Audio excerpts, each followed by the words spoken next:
पूर्णमदः पूर्णमिदं पूर्णात् पूर्णमुदच्यते पूर्णस्य पूर्णमादाय पूर्णमेवावशिष्यते।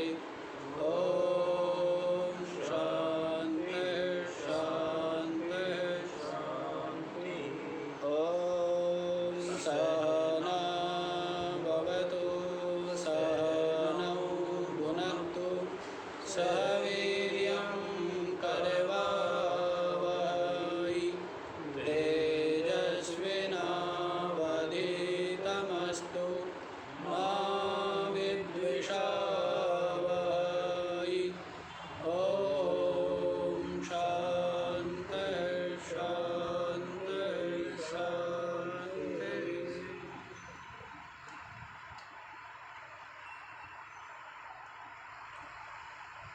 अच्छा जी, आत्मा और अनात्मा का निरूपण करने के अनंतर गुरुदेव ने अनात्मा का स्वरूप बतला दिया, माया और माया का संपूर्ण कार्य अनात्मा। उसके पश्चात आत्मा का स्वरूप बतला दिया, माया माया कार्य का जो साक्षी, जो दृष्टा है, जो जानने वाला चेतन है, वो आत्मा है, जो प्रकाश स्वरूप है, ये बतला दिया गया है। अब आत्मा और अनात्मा के अज्ञान से क्या हो जाता है? अध्यास हो जाता है। आत्मा का सही सही ज्ञान न होने से क्या हो जाता है? अध्यास। तो अध्यास का भी निरूपण कर दिया। अतस्मिंस्तद्बुद्धिरध्यासः, क्या बतलाया? अन्य में अन्य बुद्धि होना, इसी का नाम अध्यास है। भ्रांति है, आरोप है ना। ये जो आरोप हो गया, इसी का अपवाद करना है ना। कहते ना, अध्यारोप अपवादाभ्याम निष्प्रपंचम प्रपंचते। अध्यारोप क्या हो गया कि जो निष्कल आत्मा है उसमें आरोप हो गया, क्या कि मैं शरीर, तो इसका अपवाद कर दिया जाए। जो भ्रांति है, जो अध्यारोप हुआ है, उसका अपवाद कर देने पर तो फिर क्या है? निष्प्रपंचम। जो निष्प्रपंच है, प्रपंच शून्य, क्या है? प्रपंच द्वैत दृश्य शून्य जो ब्रह्म है, जो की वास्तविकता है। जगत की भी कहो, जीव की भी कहो, जो कुछ दृश्य है सबकी वास्तविकता क्या है? जैसे सारे आभूषणों की वास्तविकता क्या है? सोना। यदि सोना ना हो तो आभूषण कुछ कर लेंगे, अंगूठी क्या करेगी? हैं? ये नाम रूप तो केवल सुनार की कल्पना मात्र है। तो जैसे सारे आभूषणों की वास्तविकता क्या है? सोना है। इसी प्रकार ये जो सारा चराचर, दृश्य अदृश्य, स्थूल सूक्ष्म, व्यक्त अव्यक्त, जो ये जड़ प्रपंच है, इसकी जो वास्तविकता है चेतन, चेतन के आश्रित ये ठहरा हुआ है, भास रहा है और उसमें ही विलीन हो गया। अज्ञान से भासने लगता है। रस्सी में कुछ नहीं हुआ, परिवर्तन परिवर्धन है, लेकिन रस्सी का ज्ञान न होने से सर्प भासने लग गए हैं। और वो जो सर्प है हमारे लिए भय दुख क्लेश कष्ट का हेतु बन जाता है। इसी प्रकार से ये जगत भी जो है ना, ब्रह्म जो अधिष्ठान है उसके अज्ञान से भास रहा, और बस ब्रह्म का ज्ञान नहीं हुआ इसलिए भासने लग गया। और यही हमारे लिए क्या है, हैं? इतने क्लेश, इतने बंधन, इतनी आसक्ति, इतने कष्ट, विपत्तियाँ, हैं? विविध प्रकार के ऊंची नीची योनियों में जन्म, इन सब का हेतु यही है। मूल क्या है, बीज क्या है, अब आगे बीज वाली बात बताएंगे। बीज क्या है बता तो दिया है, तो बीज तो अज्ञान ही है। बीज क्या है, अज्ञान। अच्छा जी, तो अध्यास का निरूपण कर दिया कि जो अनात्मा देह आदि है इनको अहमिति मति ही बंधा, ये मैं हूँ ऐसी जो बुद्धि है यही बंधन, यही क्या है, यही बंधन। और ये मैं नहीं हूँ, ये क्या है, ये मोक्ष। ये अनात्मा देह आदि मैं हूँ, ये क्या है, पशु भी मानता है। ये बुद्धि तो आपकी कोई विशिष्ट बुद्धि हो ऐसा नहीं है, ये बुद्धि तो पशु की भी है। भैंस भी जानती है कि मैं कौन हूँ, हैं? मेरे 4 हाथ पैर वाली, हैं? और सींग पूंछ वाली, हैं? मोटा पेट वाली, काले रंग वाली, ये जो आकृति है ये मैं हूँ ऐसा भैंस भी जानती, उसको भी ये ज्ञान है कि शरीर मैं हूँ। आपको भी वही ज्ञान है कि शरीर में हूँ, क्या विशेषता हूँ, हैं? वो भी शरीर में उसकी भी अहमता है, उसकी भी ममता है, उसका भी अपना परिवार है, उसको भी अपने शरीर के रक्षण, शरीर के पोषण आदि की चिंता है। तो सब कुछ तो ऐसी बुद्धि तो उसकी भी बनी हुई है, हैं? लेकिन मनुष्य शरीर पाके भी ऐसी बुद्धि ही बनी रहे तो फिर तो क्या है, वो तो पशु ही है। उसके लिए तो आत्महा कह दिया, क्या कहा है, आत्महत्यारा का, है ना। तो इसलिए ये अध्यास सहन नहीं करना चाहिए, अनात्मा को अहम माना, अध्यास का निरूपण कर दिया। और अध्यास किस प्रकार से होता है ये बतला दिया। कैसे होता है कि अज्ञान की जो आवरण शक्ति है वो क्या करती है, स्वरूप को ढक लेती है। क्या करती है, स्वरूप को ढक लेती है। और जो विक्षेप शक्ति है वो कुछ और दिखा देती है।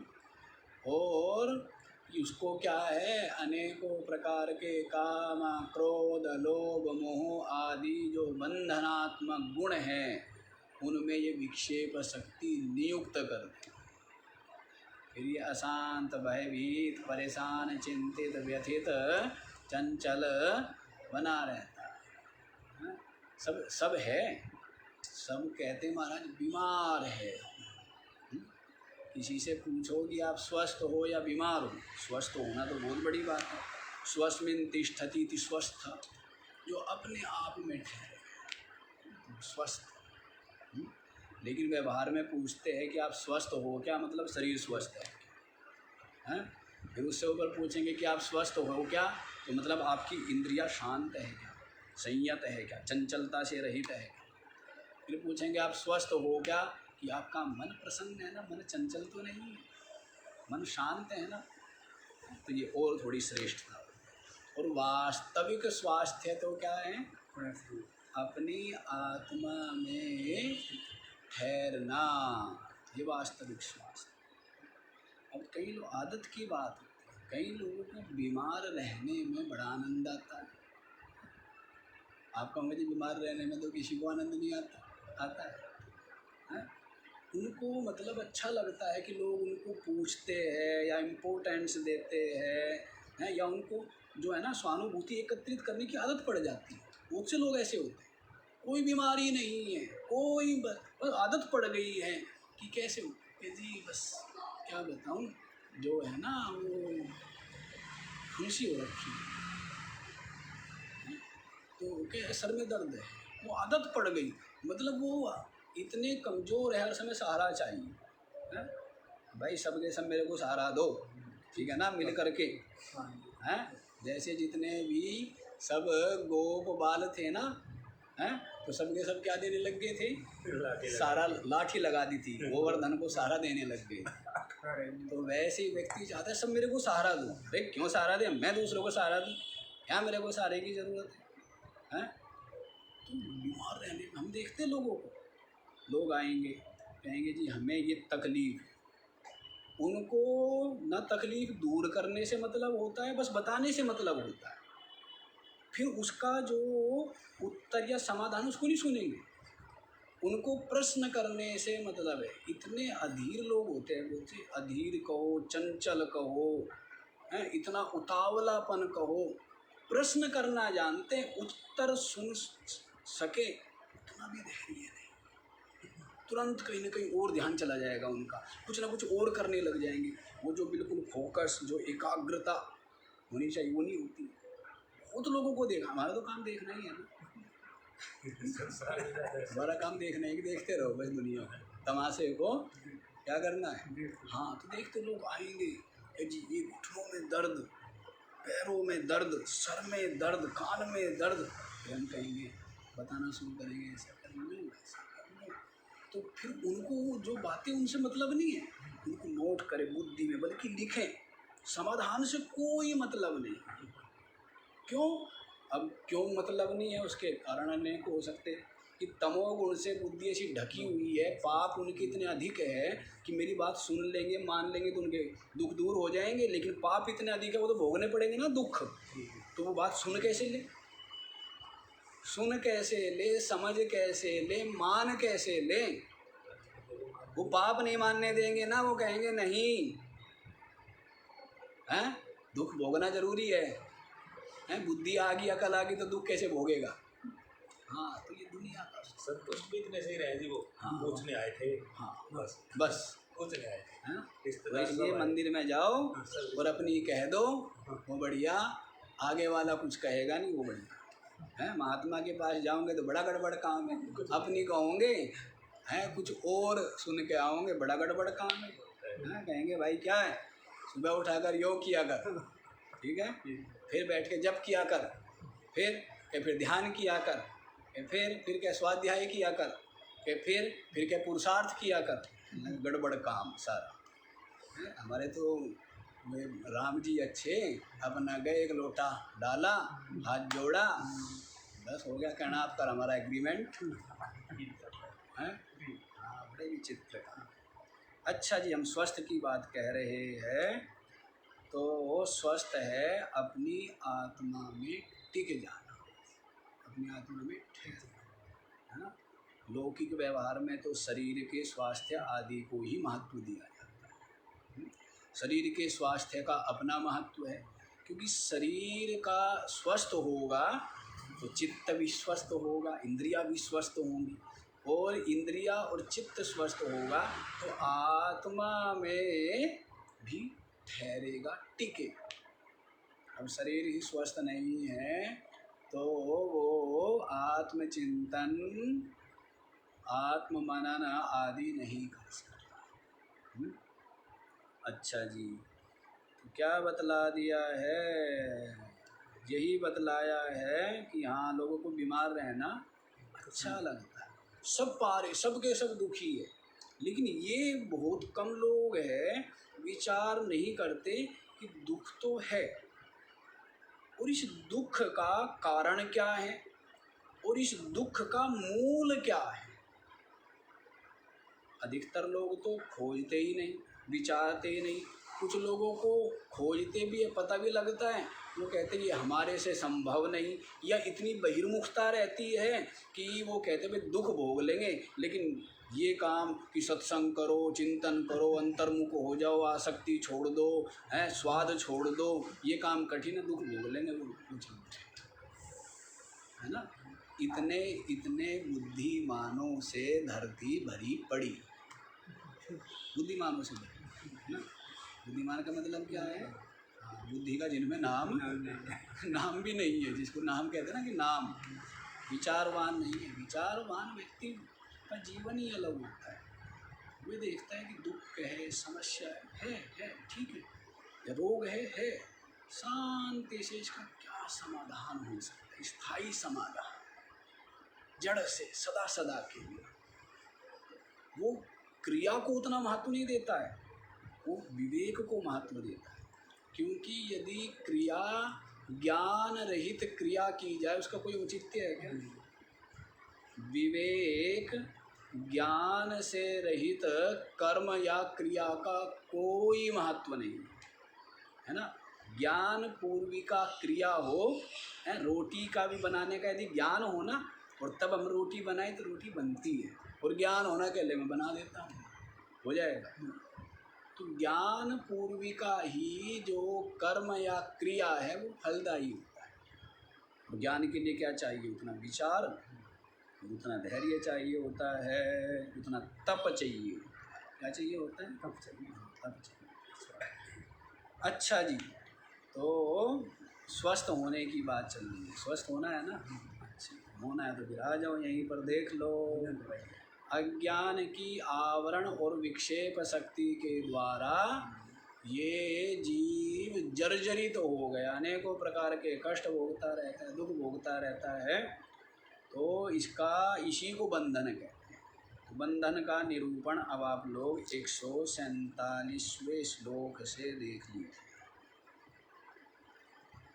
बीजं संसृति भूमिजस्य तूतमो देहात्मधीरङ्कुरो रागः पल्लवमम्बुकर्म तु वपुः स्कन्धोऽशवः शाखिकः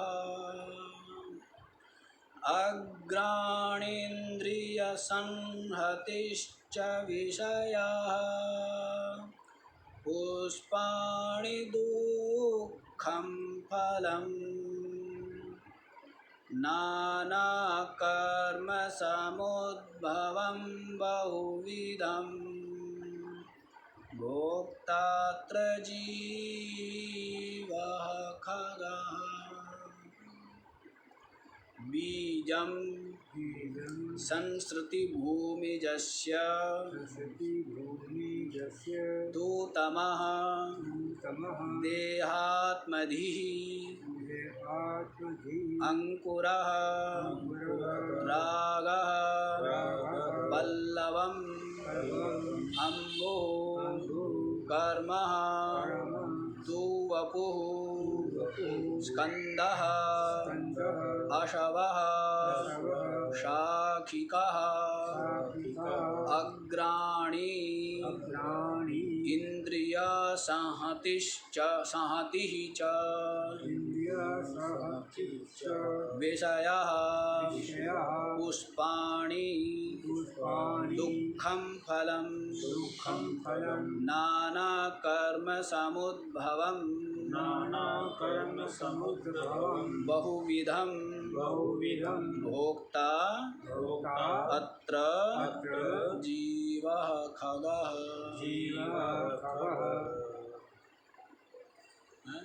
संसार का, संसरण का, जन्म मृत्यु का, क्लेशों का बीज क्या?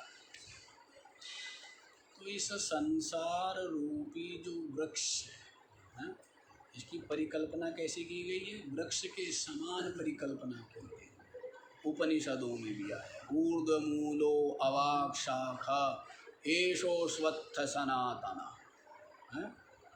उपनिषदों में भी आया, गीता जी में 15वें अध्याय में तो शुरू ही है, ऊर्ध्वमूलम अधः शाखम अश्वत्थम प्राहुरव्ययम् छंदांसि यस्य पर्णानि यस्तं वेद स वेदवित्।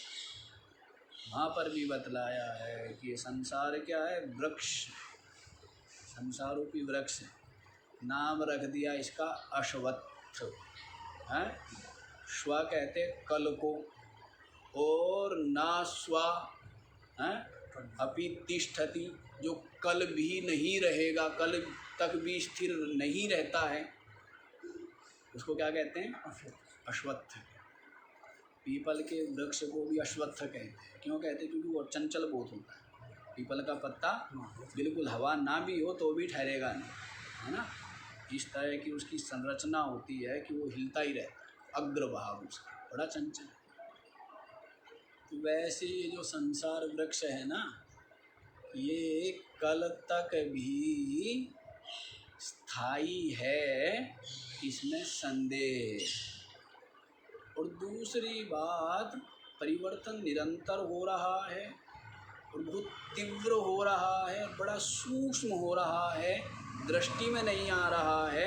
अन्यथा आप वो दिन बताइए, तारीख बताइए जिस दिन आप जवान हुए थे, आपका शरीर, या वो तारीख बताइए जिस दिन आपका शरीर बूढ़ा हुआ है, या वो समय बताइए कि जिस दिन आपकी वो वस्तु पुरानी हुई थी। पता है क्या?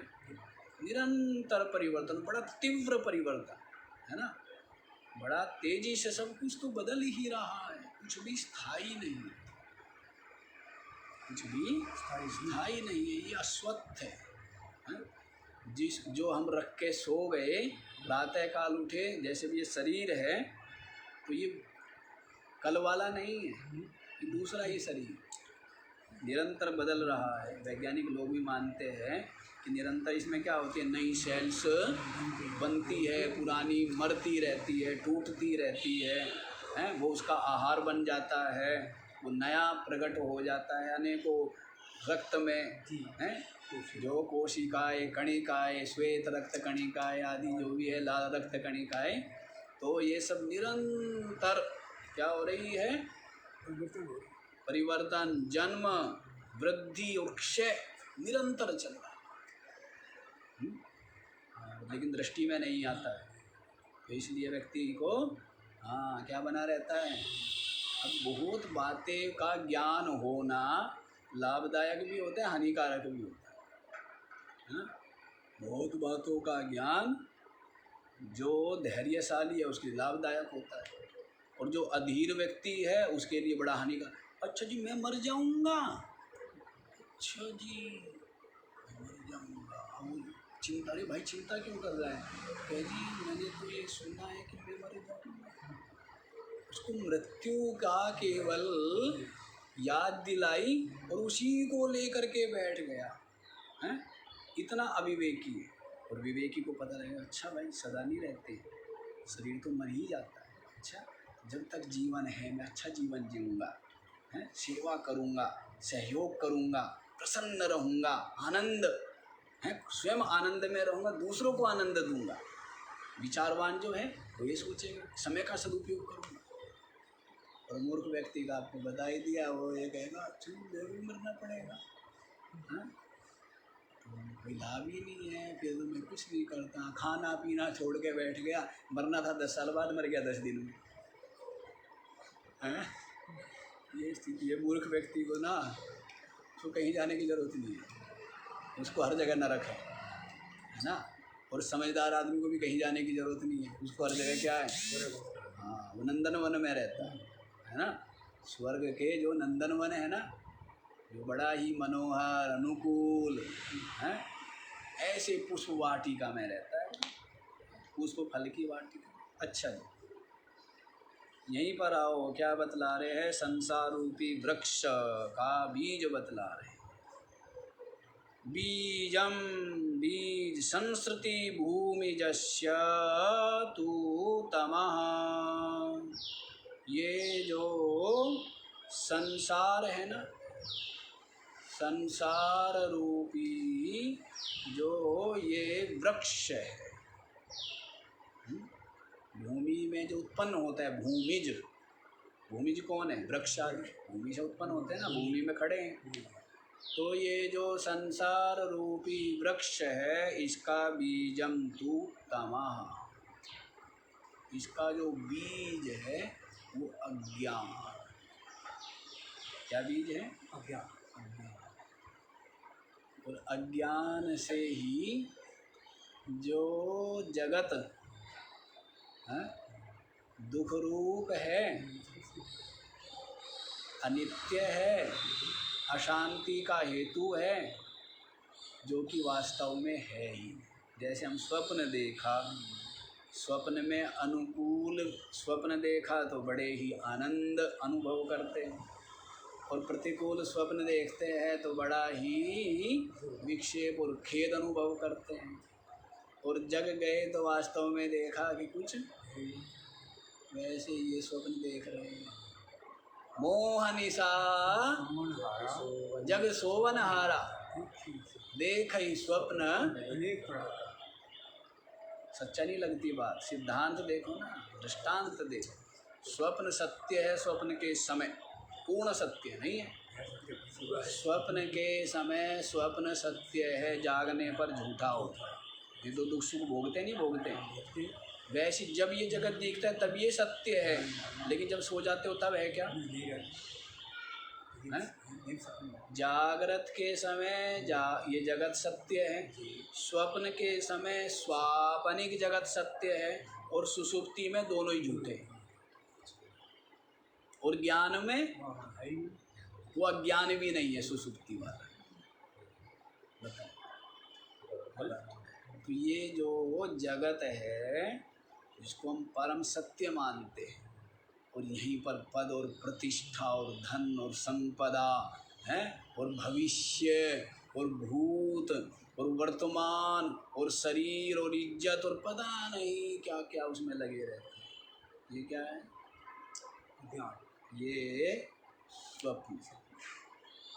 मोह नींद में ये जगत रूपी स्वप्न दिख रहा। मोह निद्रा में जैसे स्वप्न दिख जाता है ना निद्रा में, वैसे ये दिख रहा है।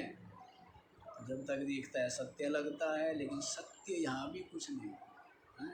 जो कल बीत चुका वो क्या हो गया? सब स्वप्न हो गया। अब वो क्या काम आ रहा है? स्मृति मात्र शेष, बस स्मृति है उसकी, और कुछ नहीं।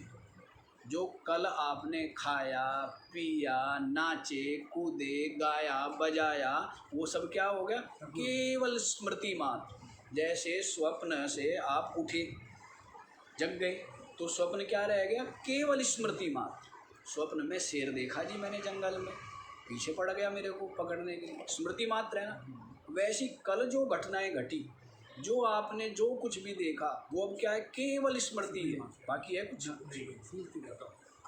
तो वैसे ही स्वप्न के समान ये भी मिथ्या है। लेकिन संसारी लोग तो कहाँ से समझेंगे?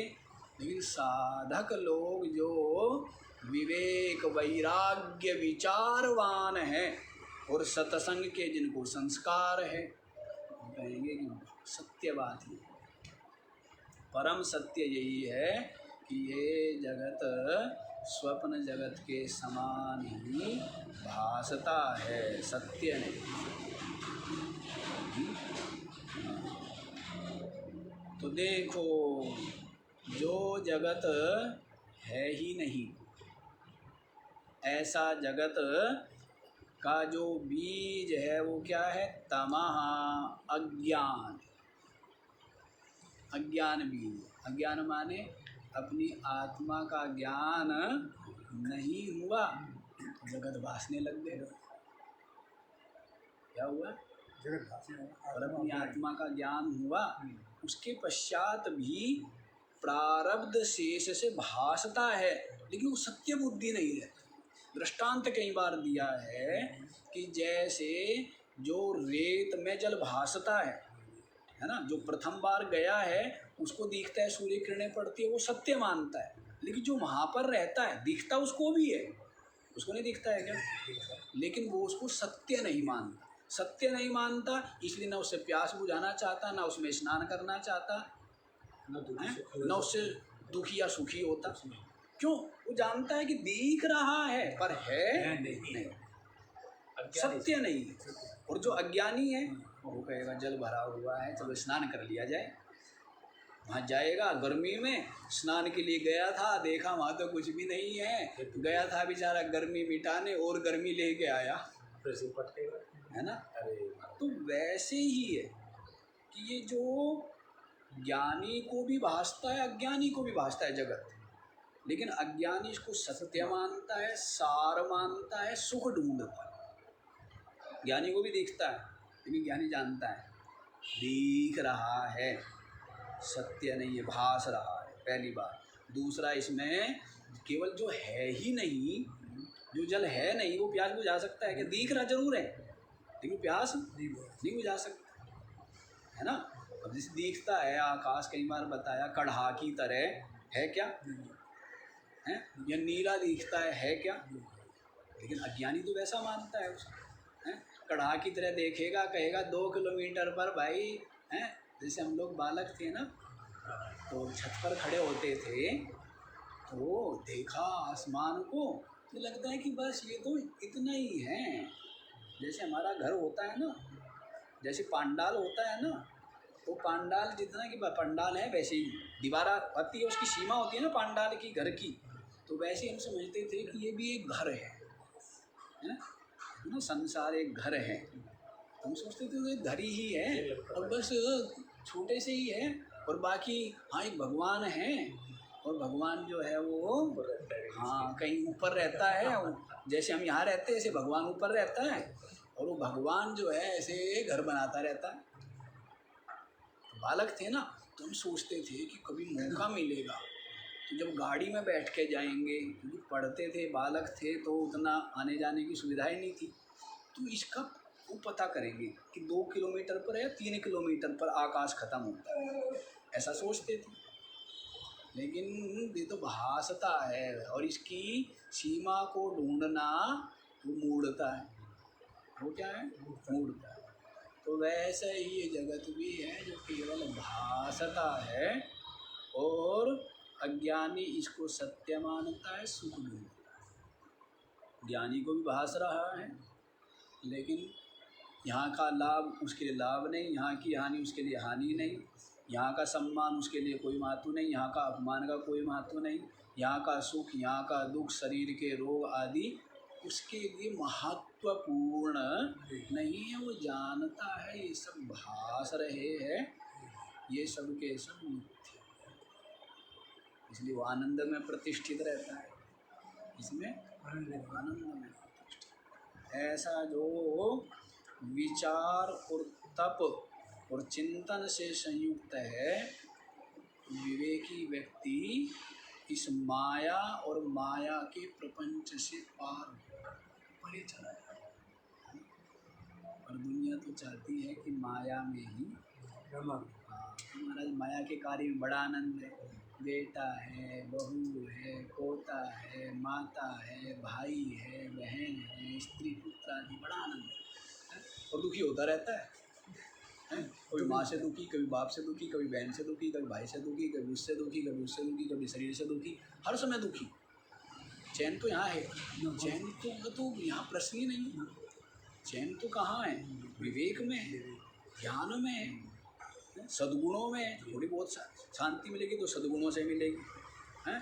पूर्ण शांति चाहिए तब तो फिर इस ब्रह्म ज्ञान से मिलेगी, पूर्ण चाहिए। और वैसे शांति चाहिए तो वो तो सद्गुणों से, विवेक से। अच्छा जी यहीं पर आओ ना, ये अरोड़ा जी जो है गड़बड़ कर देते हैं, दूर ले जाते हैं जैसे बहका कर, हैं। भाग्य अच्छा है। अच्छा जी देखो क्या कहते हैं, तो ये जो संसार रूपी वृक्ष है, इसका बीज अज्ञान बीज है, और उस अज्ञान से किस प्रकार से अंकुरित होता है तो देखो, देहात्मधि अंकुरः, देह में मैं बुद्धि ही क्या है? अंकुर है।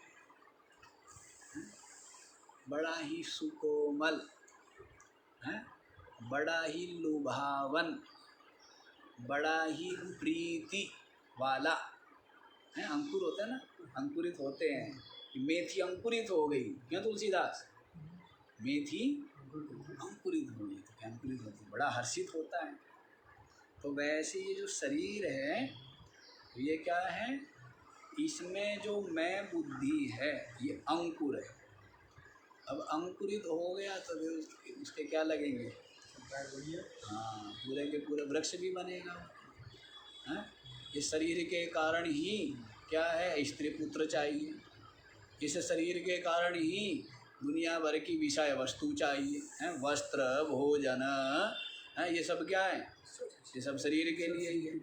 और फिर साथ में ये इंद्रिया और चित्त की इच्छाएं और जुड़ जाएं तो फिर तो इसकी शांति हराम है। यदि शरीर की तो चलो जैसे तैसे हो भी जाए पूर्ति, लेकिन यदि इच्छा साथ में आ जाए चित्त की तो फिर तो इसकी नींद के महाराज गोलियां लेके भी नींद नहीं आती, नींद उड़ जाती है। फिर तो इच्छा जुड़ गई ना, हाँ तो उसका तो अंत नहीं है। हाँ कोई अंत नहीं है, दौड़ते रहो बस गधे की तरह, और कोई काम नहीं। तो शरीर से ही शुरुआत है सारी। शरीर में आत्मबुद्धि, इसीलिए इसमें ममत्व, इसीलिए इसमें प्रीति, और इसीलिए क्या है, विषयों में प्रीति है। शरीर के कारण ही है ना। स्थूल बुद्धि वाले व्यक्ति के लिए तो क्या है, सूक्ष्म बुद्धि से विचार करें तो इस संसार का दरवाजा ज्ञान है। लेकिन थोड़ा सा स्थूल देखें तो शरीर दरवाजा दिख जाता है। शरीर, अब शरीर है तो शरीर के लिए मकान चाहिए, शरीर के लिए वस्त्र चाहिए, शरीर के लिए भोजन चाहिए, शरीर के लिए फिर जो है स्त्री चाहिए, पुत्र चाहिए, गाड़ी चाहिए, हैं, संबंधी चाहिए, मित्र चाहिए, सब किसके लिए, शरीर के लिए, ये महाराज आत्मा के लिए चाहिए। किसके लिए चाहिए, शरीर के लिए, सब शरीर के लिए, इंद्रियों के लिए, अपने चित्त के लिए। तो ये दरवाजा हो, हैं? तो जिस दरवाजे से निकला है उसी दरवाजे से क्या कर, वापस लौट के आ, है ना। जिस दरवाजे से निकला, भूल भुलैया में भूल गए, ये संसार भूल भुलैया है ना। थोड़ा सा धैर्य से विचार पूर्वक चलें निकल जाता है। और खाली दौड़ने में रहे, दुनिया जो है ना निकलना तो चाहती है सब, और दौड़ते हैं, न इधर देखना ना उधर देखना, ना आगे देखना ना पीछे देखना, बस आंख बंद करके निकल पाएंगे कभी। दुनिया का मतलब सब चाहते हैं दुखों से मुक्ति, अशांति से मुक्ति, पर आंख बंद करके क्या मिलेगा, और गड्ढे में गिरेगा, और झाड़ में गिरेगा, और खाई में गिरेगा, और तलहटी में पड़ेगा, तो दुख ही दुख पाएगा ना। आंख बंद करेगा नहीं, आंख खोल के चल, धीरे चलने, कोई दिक्कत नहीं, तेज चलने की जरूरत नहीं है। तेज चलने वाले ही पहुंचते हो या दौड़ने वाले पहुंचते हो, ऐसा कुछ नहीं। सही दिशा पर चलने, धीमे चलने वाला भी पहुंच जाए, है ना। और गलत दिशा में दौड़ने वाला भी कभी नहीं पहुंचता है ना। महत्व किसका हुआ, सही दिशा का, विवेक का। चलो जी यहीं पर। तो ये जो देहात्म बुद्धि है ये क्या है, अंकुर है। रागः पल्लवम, और ये जो राग है ये क्या है, इसके पत्ते। राग क्या है, पत्ते। देह में, और देह के कारण से देह संबंधी जो विषय वस्तु व्यक्ति उनमें क्या हो जाता है, राग। तो ये क्या है, राग पत्ते हैं। अम्बु कर्मा, और जो जल है ना, वृक्ष अंकुरित हुआ, जल नहीं डालोगे तो क्या होगा, सूख जाएगा ना। इसलिए कर्म करो, सब क्या करते हैं, कर्म करते हैं। अब कर्मों के मूल में क्या होता है, राग। कर्मों के मूल में क्या है, राग रहित तो हो गया व्यक्ति कुछ नहीं करता है ना। सबका सब क्या करता है, राग युक्त हो के कर्म करता है।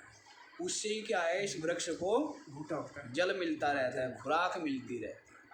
दूसरा जो भी कर्म करेगा राग युक्त होके शुभाशुभ कर्म, तो उनका क्या होगा, उनके द्वारा धर्माधर्म होंगे, पाप पुण्य होंगे, और उन पाप पुण्य के द्वारा ही सुख दुख का भोग होता रहेगा, है ना। सब कुछ बीज बोता है जैसे, है वैसे किसान की तरह है ये जीव, जैसे उसने स्वयं क्या बोलिए बबूल बो दिया।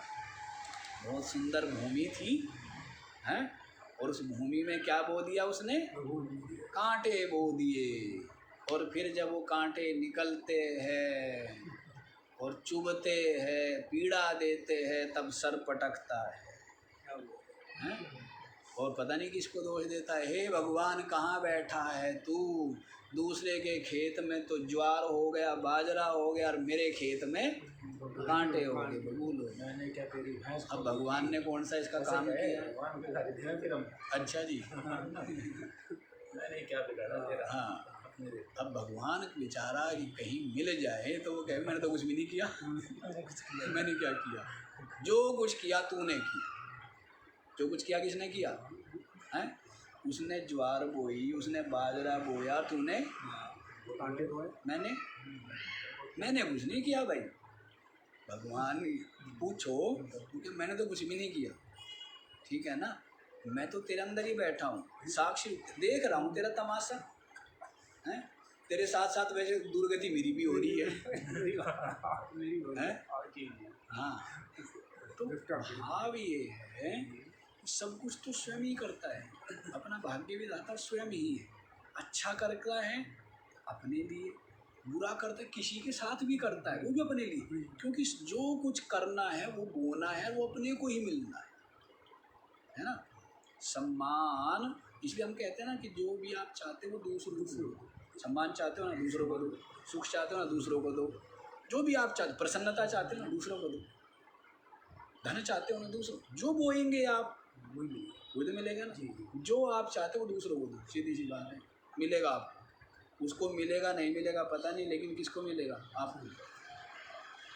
सीधा सा सिद्धांत जो आप चाहते हो। अच्छा जी, तो ये जो कर्म है ना, ये स्वयं ही राग युक्त होकर कर्म करता है, और यदि मलिन कर्म करता है तो उसका फल क्या होता है, पाप दुख है। और शुभ कर्म करता है, करते हुए भी प्रसन्नता है ना, करते हुए भी आनंद आता है नहीं आता है, और जब उसका फल मिले तब भी। हम जो कांच बो रहा है तो कांच हाथों में नहीं लगेंगे हैं? अब तो कांच अभी तो बोते समय भी हाथ में लग रहे हैं, और जब उनको निकालेगा तब भी, जब उनको रखेगा तब भी, मतलब हर समय क्या दे रहे हैं वो हैं?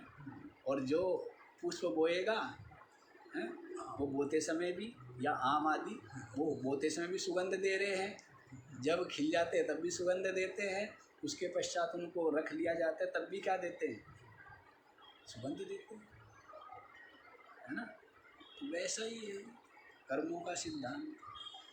तो ये कर्म सत्कर्म तो करते हुए भी आनंद आता है, और उनका फल तो पुण्य है ही, धर्म है ही। तो कर्मों को ही जल बताया है। ये संसार निरंतर जो है ना, संसार रूपी वृक्ष कर्म से ही बढ़ता है, और कहाँ तक बढ़ जाता है, स्वर्ग तक बढ़ जाता है, नरक तक बढ़ जाता है, देवलोक तक बढ़ जाता है, ब्रह्मलोक तक। ये संसार रूपी वृक्ष है, कहाँ तक बढ़ गया, बढ़ा किससे, केवल कर्म। कर्म ना करो तो फिर क्या है? फिर ये सूख जाता है। लेकिन आप कहोगे जी बड़ी अच्छी बात बता दी महाराज, कर्म ना करें, हम तो चाहते ही ये है, कर करके तो हम परेशान ही हैं, बिना कर्म किए बैठ जाऊंगे। क्या कहा है, नहीं कश्चित क्षणमपि जातु तिष्ठत्य कर्म कृत। कर्म रहित तो होना है बच्चों का काम है। शरीर से नहीं करेगा तो मन से और ज़्यादा करेगा। बूढ़ों से पूछ लो, शरीर से होना बंद और दिमाग से होना है ना। जो शरीर से नहीं करते हैं ना, दिमाग बहुत चलते हैं उनके, और चलते भी उल्टे ही। ये बताऊँ, जो शरीर से नहीं करेंगे, ये बूढ़ों की तरफ मत देखो, फिर मेरे को धमकाएंगे बूढ़े। नहीं, वो तो हमको नहीं देखते। अच्छा। ये attitude का है। लेकिन ये सत्य बात है कि आप शरीर से कर्म नहीं करोगे तो दिमाग में उथल पुथल, चिंता, द्वेष, घृणा, फालतू के विचार, कुविचार, इसलिए शरीर से कर्म करोगे तो मन भी प्रसन्न रहता है, शांत रहता है। तो शरीर से नहीं करेगा तो इंद्रियों से करेगा, मन से करेगा, है ना। आसान है क्या? जिसका राग बना वो तो कर ही करेगा। हाँ, जो राग वासना रहित हो गया, संसार का मिथ्यात्व अनुभव में आ गया, वो शरीर से करते हुए भी, इंद्रियों से करते हुए भी, चित्त से करते हुए भी अकर्ता है। वो निरंतर अकर्ता है, तो उसको कर्मों के फल सुख दुख नहीं देते, क्योंकि वो आत्म रूप है, वो ब्रह्म रूप है, वो मुक्त रूप है। शरीर अपना कर्म कर रहा है, कोई दिक्कत कोई दिक्कत नहीं है ना। इंद्रिय अपना कर्म करें, क्यों? ये आंखें किस लिए थी? देखो मत इसलिए थी। ये रास्ते में आंखें बंद करके चलो, है ना, कान बंद करके, ऐसे नहीं, आंखें खोल के चलिए, आप कान खोल के चलिए। ये तो किस लिए है? सदुपयोग करो इनका। तो इंद्रिया अपना कर्म करे और मन अपना कर्म करे, विचार करे कि कौन सा कर्म कब करना है, किसी को कष्ट भी ना हो, किसी की हानि भी ना हो, और अपना भी कार्य सिद्ध हो जाए। बुद्धि का ये काम है। तो कौन मना करता है? शरीर भी से भी कर्म करो, इंद्रियों से भी करो, प्राण भी प्राणन करे, हृदय भी कर रहा है, जठराग्नि भी कर रही है, और आपका अंतःकरण भी करे, मन बुद्धि करे, कोई नहीं, लेकिन आप अकर्ता हो जाता है। ज्ञानी सब कुछ करता तव अकर्ता। हाँ, यह लक्ष्य से अद्भुत संवाद। हाँ जी, ऐसा अद्भुत रूप। तो सब कुछ करता और सब क्या है? तव अकर्ता, फिर भी अकर्ता है। क्यों? हो सब कुछ उसकी सत्ता से, उसकी उपस्थिति से हो रहा है। आत्म चेतन की सत्ता से ही हो रहा है। और उससे पूछो स्वयं के भी तो कुछ भी नहीं है। जैसे मालिक बैठा है ऑफिस में कि जी आप जूते बनाते, आप जूते बहुत अच्छे बनाते हैं, अगले ने कभी एक उसमें धागा भी नहीं पिरोया कभी, कि आप जूते बहुत अच्छे बनाते हो, उससे पूछो। हाँ, कि मैं तो बहुत अच्छे जूते बनाता हूँ, हमारा तो नाम है देश विदेश में, बनाते कारीगर है, तू बैठता ही बैठता तो है। हाँ, ये बात है, तेरी उपस्थिति, तेरी सत्ता, उसी वजह से कर्मचारी लग रहे हैं। वो बाहर चला जाए तो सबके सब जो है ना यूँ बैठ जाएंगे आराम से, है ना। तो उसकी उपस्थिति से हो रहा है, और वास्तव में वो सब कुछ हो रहा है और वो कुछ भी नहीं करता। वैसा अपना आत्मा है। इंद्रिया भी कर रही है अपने काम, शरीर भी कर रहा है अपने काम, अंतःकरण भी कर रहा है अपने काम, और जो साक्षी है वो केवल दृष्टा है, केवल बैठा है। जो हम वास्तव में हमारा स्वरूप है साक्षी, वो क्या है? केवल साक्षी। तो कर्म फल, पाप पुण्य, धर्म अधर्म, सुख दुख, उनसे वो लिपायमान नहीं होता है। ये उसको नहीं चिपट सकता, ये उसको नहीं, हाँ, कीचड़ उसको नहीं लग सकता, ये अंतःकरण तक ही लगता है। आत्मा तो साक्षी रूप से है जी। देखो फिर आगे क्या बतलाया है? अम्बो कर्मा, ये जो कर्म है यही क्या है? जल है ना। तो वपुः स्कंदः, और ये जो शरीर है ना, ये तना है। तना मजबूत चाहिए, तना क्या चाहिए? हैं? ये जो शरीर है ना, तना, अभी आपको पीछे क्या बताया? ये शरीर ही कारण है। शरीर के लिए जो कुछ दिख रहा है ना, सब किसके लिए किया जा रहा है? शरीर के लिए है ना। सूर्य की आवश्यकता शरीर के लिए है ना, चंद्रमा की, फल की, फूल की, वायु की। आत्मा को आवश्यकता नहीं, इस शरीर की आवश्यकता है ना। ये मकान आत्मा को चाहिए, है, ये घड़ा, ये पानी है, ये हवा, ये अन्न, ये औषधि किसको चाहिए? आत्मा को। तो ये शरीर ही तना है ना। शरीर से ही होके गुजरता है सब कुछ, जैसे तने से होके जाता है ना सब। मूल में डाला हुआ जो जल है वो तने से होता हुआ शाखा, उपशाखा, पत्ते, फूल, फल में जाता है ना। तो शरीर से होके जा रहा है। तो वहाँ जो देहात नदी है ना, वहाँ पर उसको आप कारण शरीर भी ले सकते हैं, सूक्ष्म शरीर भी ले सकते हैं, है ना। उसका मतलब तो है उपाधि में तादात्म्य, जीवत्व, है ना। उसको क्या ले लेंगे, वो अंकुर को जीवत्व ले लो। और यहाँ पर जो वपुस्कंदः बताया है, यहाँ पर ले लेना इस स्थूल शरीर को, स्थूल सूक्ष्म शरीर। ये क्या है, तना है। आशावाह शाखिका, और ये जो प्राण है ये क्या है, शाखा है। प्राण, हाँ, तभी तक खड़ा हुआ है ये तना, ठीक है ना। शाखाए यूँ हो जाए, मुरझा जाए, तो समझो कि तने का काम हो चुका है। तना हरा भरा दिख रहा है, सीधा खड़ा है, लेकिन वो भी कुछ दिन में गिर जाएगा। प्राणों से ही तो खड़ा है शरीर ये, हैं, प्राणों से खड़ा है, इसलिए श्रेष्ठ माना जाता है प्राणों को। प्राण उपासना करने वाले जो है ना, उपासक होते हैं ना, प्राणोपासक। तो प्राण की उपासना करने वाले सब प्राण के उपासक हैं, नहीं है। श्वास चाहिए महाराज, श्वास, है। तो उसके लिए भोजन आदि करेंगे सब के सब, किस लिए कि हमारे श्वास सहजता से चलते हैं। ज़्यादा खा लिया तो बताया था ना, हमारी गाय थी, वो ज़्यादा खा लेती थी, उसको सांस भी नहीं आते थे, यूँ फुंकार मारती रहती।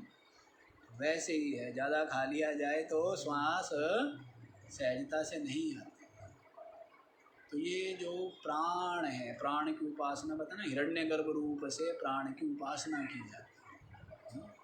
तो चित्त एकाग्र के लिए है और हिरण्यगर्भ पद की प्राप्ति के लिए, ये सब उपासनाएं, ठीक है ना।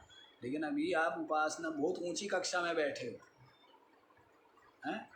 क्या हुआ कि महाराज आज बड़ी गलती हो गई, हैं, कि हम जो है जाना तो था 10वीं क्लास में मास्टर जी से पढ़ने, और गलती से हम जो वो प्रोफेसर थे ना PhD हैं, वो उनको दे रहे थे लेक्चर, उस क्लास में घुस गए, पता ही कुछ नहीं लगा।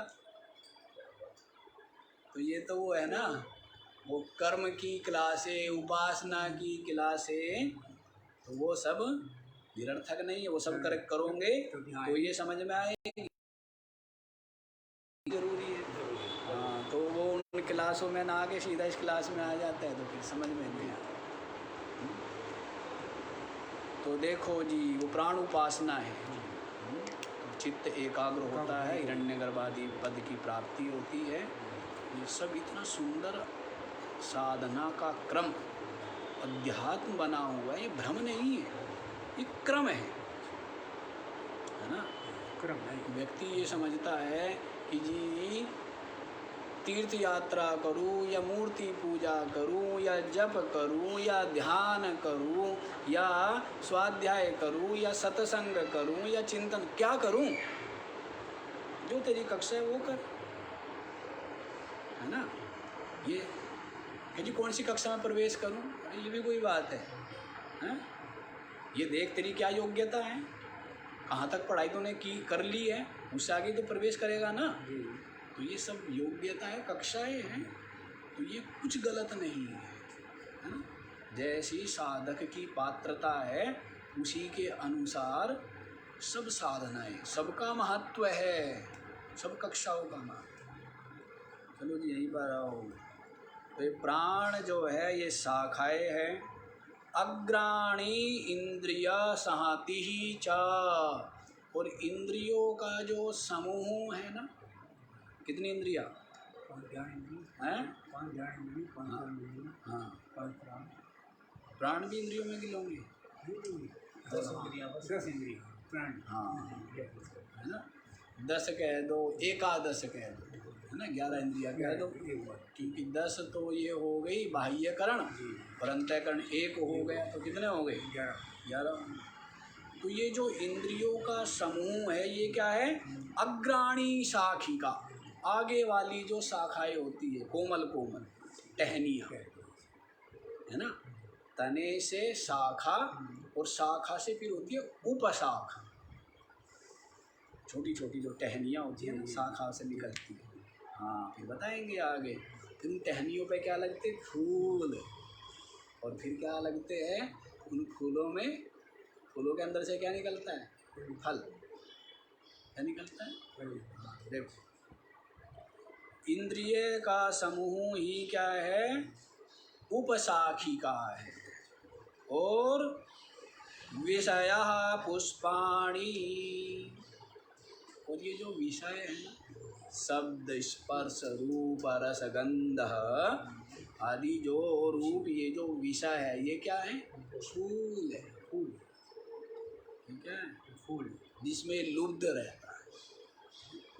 इन फूलों में क्या रहता है? लुभायमान रहता है। और फल इसमें से जो निकलते हैं ना वो खट्टे निकलते हैं। संसार रूपी वृक्ष है ना, ये अलग अलग वृक्ष की बात है। अब नीम का वृक्ष होगा तो उसमें जो निकलेगा वो आपको पता है, और आम का वृक्ष होगा उसमें जो निकलेगा वो आपको पता है। नहीं पता है क्या? अब जैसा पेड़ होगा तो वैसे संसार साधना का वृक्ष होगा तो उसमें जो फल मिलेगा वो मोक्ष का फल मिलेगा। और संसार का जो वृक्ष है इसमें जो फल मिलेगा वो क्या मिलेगा? दुख मिलेगा। दुख, सुख दुख, है ना। ये देखना है ना कि पेड़ कौन सा लगाया। अब कोई कहे किसी ला के लगा ली शीशम, दूसरे ने लगाई थी उसने लगाया आम। अब वो कह जी वो तो बढ़िया मीठे मीठे आम खा रहा है और मेरे यहाँ तो, इसमें उसके क्या दोष है? तूने पेड़ कौन सा लगाया भाई? हैं? तो वैसे ही है ये जो वृक्ष, संसार रूपी वृक्ष में तो यही आएंगे। विषय रूपी पुष्प है, फूल, सुगंध नहीं है। क्या है? दुर्गंध। क्या है? दुर्गंध। लेकिन अविवेक के कारण से क्या लगते हैं? सुगंध। अविवेक, जैसे अब ये शरीर है, ये कैसा है? मलिन है या निर्मल है? क्या है? मलिन है। लेकिन लगता क्या है? बड़ा अच्छा लग रहा है अपवित्र। क्या है ये? अपवित्र। हाँ, ये हटा दो। हाँ? और निरंतर नाक में देखो, आँख में देखो, हैं? स्वयं की आँखों में भी हो और यूँ व्यक्ति करता है, उल्टी होने को होती है नहीं होती है? जो आँखों का मैल उल्टी होने को होती है ना, तो वैसा ये शरीर है, यही भरा हुआ है इस शरीर में। तो मलिन है लेकिन लगता क्या है? हैं? निर्मल लगता है, पवित्र लगता है। वैसे ही ये जो विषय है ना फूल, क्या बता रहे हैं? सुंदर लगते हैं। हाँ, लगते हैं कि सुख रूप है, सुंदर है, लेकिन है क्या वास्तव में? दुख रूप है। लेकिन मोहों की महिमा देखो कि अनादि काल से इनका सेवन करते करते दुख पाते पाते फिर भी सुख बुद्धि बनी। ये मोह अविवेक की पराकाष्ठा। व्यक्ति कहता है मैं बहुत बुद्धिमान हूँ। बुद्धिमानों के तो पास से भी नहीं गुजरा है भाई। बुद्धिमानों के तो आस पास, उनके तो शरीर का स्पर्श करते हुए हवा तक नहीं लगी तेरे को। बुद्धिमान कहाँ से तू हो गया? बुद्धिमानों का शरीर से स्पर्श करती हुई हवा तक का स्पर्श तेरे को नहीं हुआ।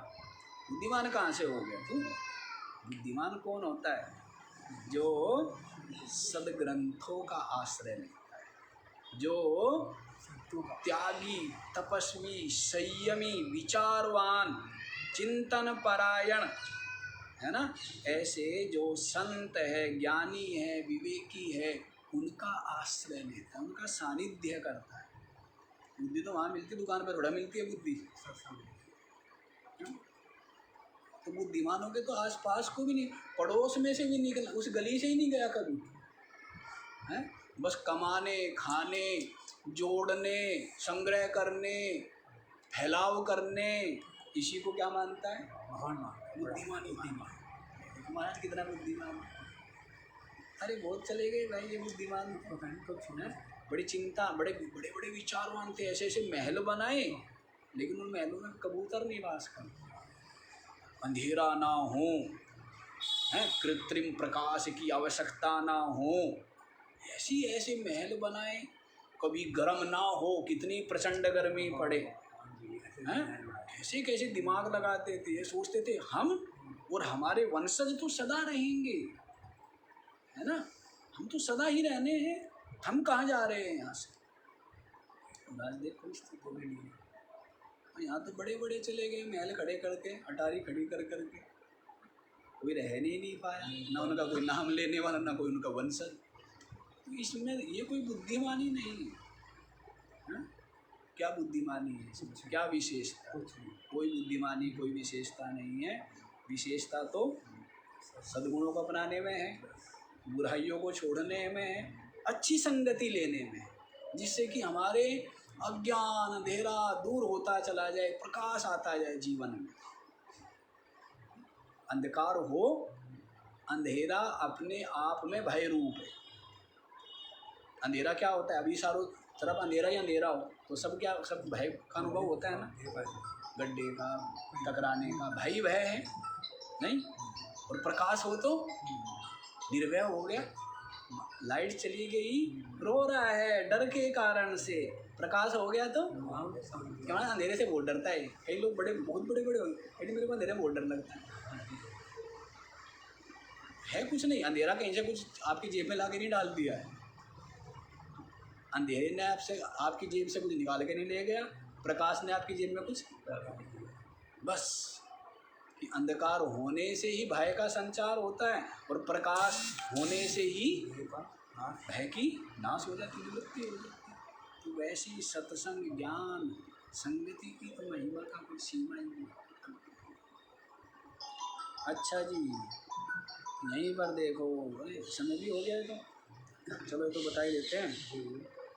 विषयः पुष्पाणि, ये जो विषय है ये फूल है, लेकिन इनमें कोई सुगंध नहीं, अविवेकी सुगंध मानता है, दुर्गंध पाता है, क्लेश का अनुभव करता है। विवेकी जो है इसमें सुगंध मानता ही नहीं, प्रीति ही नहीं करता, इसलिए दुख और क्लेश को प्राप्त भी नहीं करता। दुखम फलम, फूल के बाद क्या आ जाते हैं, फल हैं, तो कहते हैं विषय रूपी पुष्पों में फिर क्या लगते हैं, दुख का फल लगता है, सब दुखी हैं। फिर लोग काम जोड़ते हैं, छोटा काम बड़ा जोड़ने जा रहे हैं, अरे दुखी हो जाएगा, कि हमारा दुख से मुक्ति के लिए कर रहे हैं, ये आसान हो जाएगा, उसके बाद यूँ कर देंगे, यूँ हो जाएगा, यूँ हो जाएगा, और बस कुछ नहीं होगा। जितने कर्मचारी रखेगा उन सबका कर्मचारी तेरे को बनना पड़ेगा, चौकीदार बनना पड़ेगा, नहीं बनना पड़ेगा, हैं, सबका चौकीदार बनना पड़ेगा। हाँ, अरे वो कहाँ है, वो कहाँ है, आश्रम में कम सदस्य रहते हैं, हाँ तो बढ़िया है, सब यही है, और क्या वो वहाँ घुस रहा है, वो वहाँ घुस रहा है, वो वहाँ घुस रहा है, जितने कम रहे उतनी क्या है, उतनी शांति रहती है। उतना अपना अपना सत्संग करो, स्वाध्याय करो, अधिक का क्या करना, ये बात है ना। तो जितने कर्मचारी होंगे उतना क्या है, उनके पीछे पीछे दौड़ो, क्या होगा, ढूंढो। तो वैसे ही है ये जो विषय है, ये विषय है, इनमें क्या लगते हैं, दुखम फलम, दुख रूपी फल है। नाना कर्म समुद्भवम बहुविधम भोक्तात्र जीवः खगः, नाना प्रकार के कर्मों से उत्पन्न अनेकों प्रकार के जो दुख रूप फल है वो इसको प्राप्त होते हैं। अत्र भोक्ता जीवः खगः, और उस संसार रूपी वृक्ष की डाल पर और उस फल को सेवन करने वाला कौन है, भोगता, ये जीव रोता है, उस फल को खाता है और फिर क्या है, थू थू थू थू थू थू करता है, फिर रोता है। ऐसे फल को खाता है जीव। सभी जीवों को देख लो, बाकी का विचार कल करेंगे, समय हो गया। ओम पूर्णमद